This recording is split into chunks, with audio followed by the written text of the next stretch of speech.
No. It was cooked up. We did not. Intentionally viral করা হচ্ছে। ঠিক আছে চলো ঠিক আছে চলো কেউ এটা করেছিল অভিযোগ আমরা চলো We did not oppose anything. যাচ্ছি আমরা এই মুহূর্তে এসেছি উল্টোডাঙ্গার সান সিটি আবাসনে। আমার সঙ্গে রয়েছে এলাকার কাউন্সিলর শান্তিরঞ্জন কুন্ডু।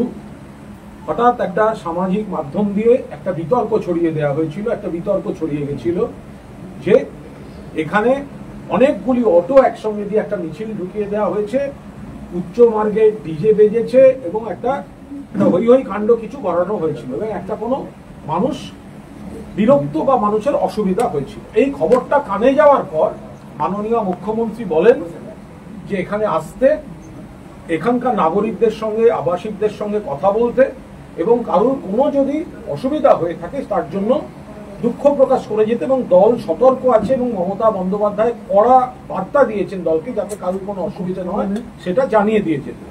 তো এখানে এসে আর এক রকম অভিজ্ঞতা হলো। এখানকার বাসিন্দারা বলছেন যে আমরা খুব আনন্দের সঙ্গে এটি এনজয় করেছি, আমরা কোনো অভিযোগ করছি না এবং আমরা পুরপিতাকেও কাজের সময় হাতের কাছে পাই। আমরা শুনে খুব আনন্দ পেয়েছি। তারপরেও এত বড় আবাসন যদি কোথাও কেউ কোনো দুঃখ পেয়ে থাকেন, কারোর কোনো বিরক্তি হয়ে থাকে, সেক্ষেত্রে আমরা বলছি এটা দল অনুমোদন করেনি। অনেক ক্ষেত্রে মিছিল বা অনেক কিছু হয়ে গেলে একাংশের কর্মী হয়তো অতি উৎসাহে কোনো কিছু করে ফেলেছে, এটা অনিচ্ছাকৃত। ফলে কোনো অবস্থায় এগুলি মনে না রাখতে এখানকার মানুষও অত্যন্ত খোলা মনে স্পোর্টিংলি গোটা বিষয়টি দেখেছেন। ফলে আপাতত এই বিষয়টি মধুরেণ সমাপয়েত, এই নিয়ে কোনো রকম বিতর্ক আর থাকছে না।